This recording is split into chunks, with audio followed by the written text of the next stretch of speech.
So yun mga idol, pumili tayo ng welding machine inverter Yamato 300 ampere. So medyo namadaan siya, portable, kayang kaya i-carry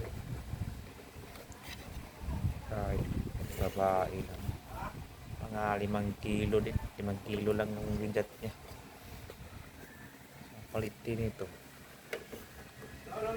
maganda.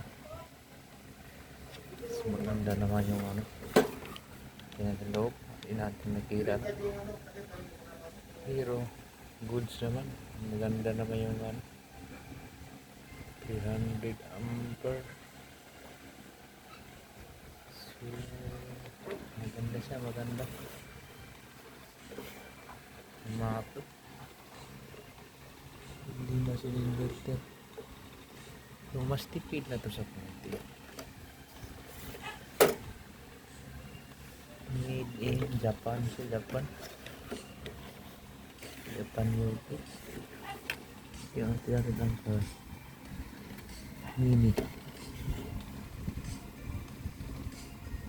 20 ampere ang breaker, kaya na siya. So napaka-tipid nito.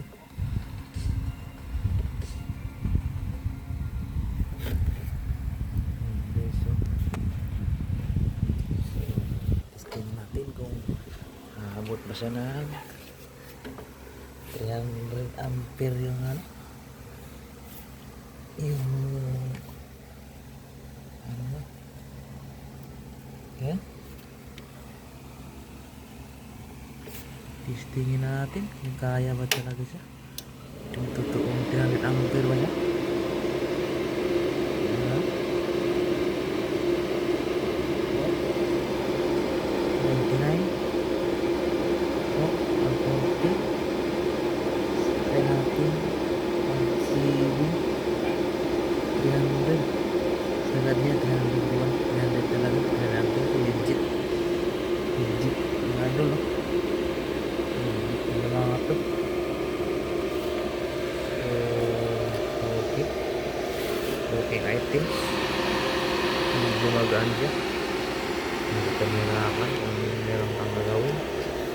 Ayos ito. Pang bahay, pwede pang bahay.